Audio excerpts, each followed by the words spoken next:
तथागत बुद्ध को नमन, क्योंकि तथागत बुद्ध ने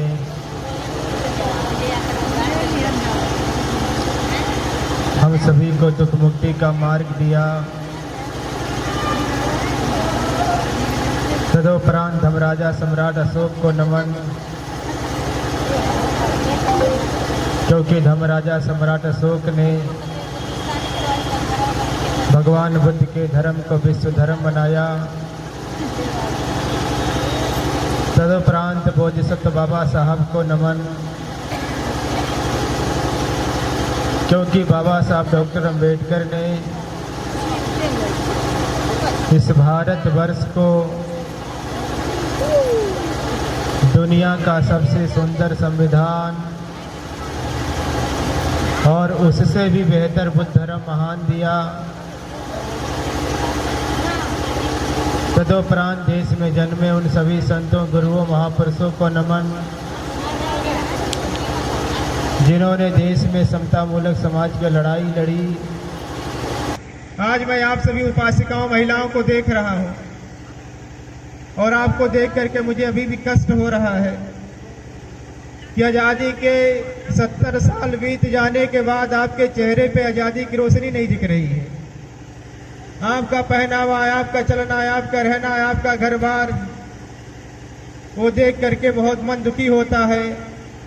और इस देश पे जो लोग शासन कर रहे हैं उन पे शर्म आती है, उन पे दया आती है।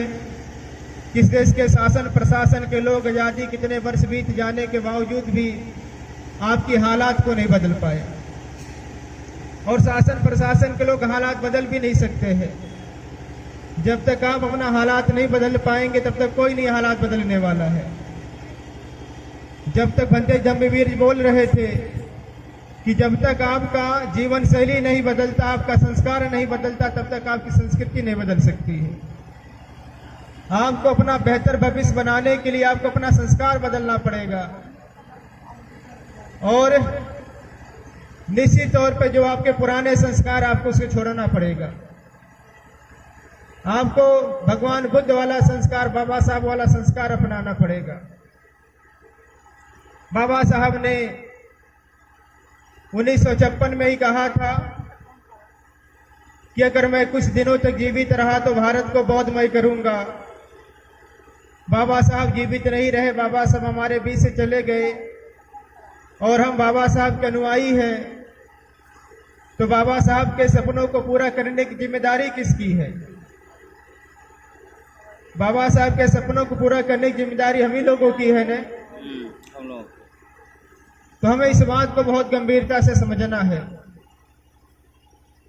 देश में बहुत कुछ चीजें आपके विरुद्ध जा रही हैं,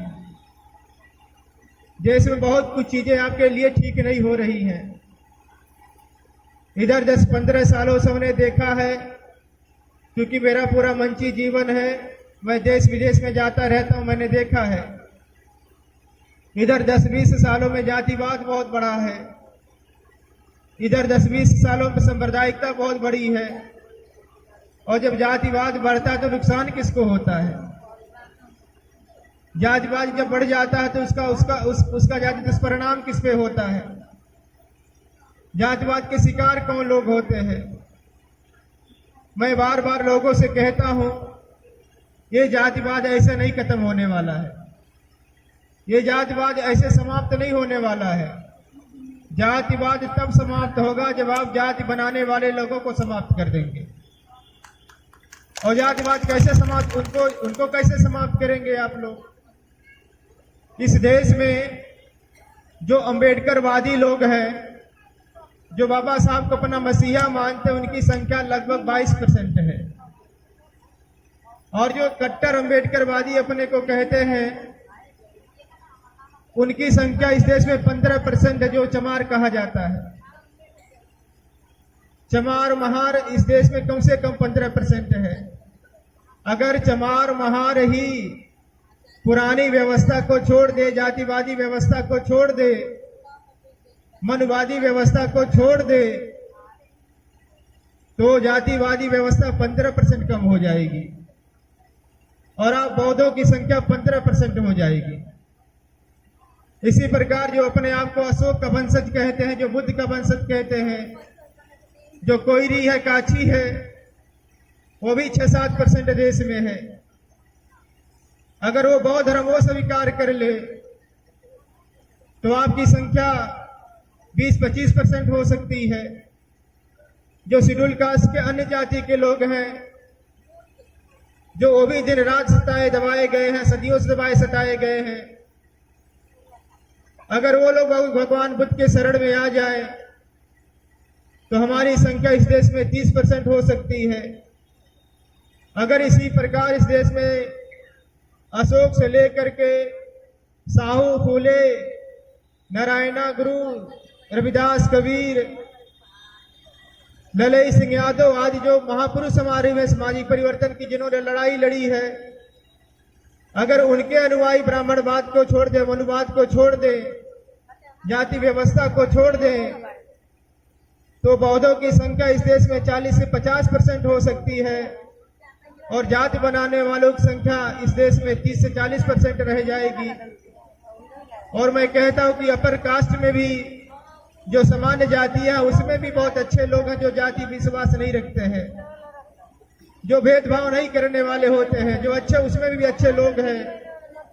निसंदेह जब आप बौद्ध बन जाएंगे तो भी बौद्ध बन जाएंगे, तो जाति बनाने वाले लोग बहुत कम हो जाएंगे, जाति को बढ़ाने वाले बहुत कम हो जाएंगे, संप्रदाय के लोग बहुत कम लोग रह जाएंगे और वो इतने कमजोर हो जाएंगे फिर आपके साथ उस पर उनका अन्याय नहीं हो सकता है, फिर आप पे वो अत्याचार कर नहीं पाएंगे। एक बात मुझे और आपसे कहनी है, इस देश में अक्सर कहा जा रहा है कि बाबा साहब अम्बेडकर का संविधान खतरे में है।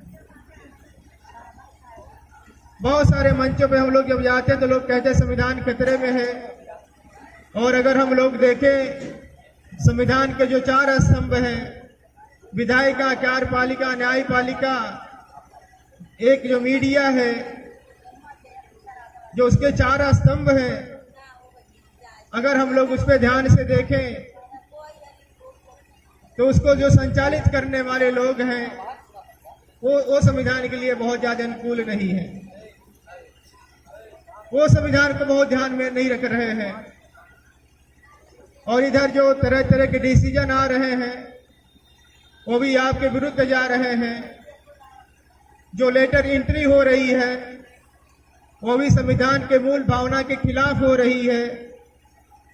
तो निश्चित तौर पे बाबा साहब का संविधान आज बहुत बुरी स्थिति में है, कमजोर किया जा रहा है। और अगर आपको बाबा साहब का संविधान भी बचाना है तो आपको ये सोचना पड़ेगा कि बाबा साहब का संविधान किससे खतरे में है। आखिर बाबा साहब को संविधान खतरे में कौन डाल कर रखा है। मैं बार बार मंचों से लोगों से पूछता हूं कि बताइए बाबा साहब का संविधान क्या दलितों से खतरा है, तो दलित समाज के लोग कहते नहीं, हमें बाबा साहब के संविधान से कोई खतरा नहीं है, बल्कि बाबा साहब के संविधान से हमें रक्षा सुरक्षा मिलती है। हम पिछड़े समाज से पूछते हैं कि क्या बाबा साहब का संविधान आप मिटाना चाहते हैं। पिछड़े समाज के लोग भी कहते नहीं, बाबा साहब का संविधान बहुत अच्छा है और वो हमारी रक्षा करता है। माइनॉरिटी समाज के लोगों से पूछते हैं कि बाबा साहब के संविधान को आपसे कोई दिक्कत है क्या, वो लोग भी कहते नहीं, बाबा साहब के संविधान से हमें कोई दिक्कत नहीं है। आखिर आप सोचिए कि बाबा साहब के संविधान से दिक्कत किसको है। बाबा साहब का संविधान कौन लोग बदलना चाहते हैं। जब दलित नहीं बदलना चाहता, पिछड़ा नहीं बदलना चाहता, माइनॉरिटी नहीं बदलना चाहता, तो कौन बदलना चाहता है। किसको बाबा साहब के संविधान से दिक्कत है। मुझे लगता है नाम लेने की जरूरत नहीं, आप समझते हैं किसको दिक्कत है। जो लोग बाबा साहब को संविधान बदलना चाहते हैं, जो बाबा साहब के संविधान को खत्म करना चाहते हैं, मैं आपको फिर कह रहा हूं, आपको उनको खत्म करना पड़ेगा। और उनको खत्म करने का तरीका यही है कि आपको उनकी परंपराओं को छोड़ना पड़ेगा, उनकी संस्कृतियों को छोड़ना पड़ेगा।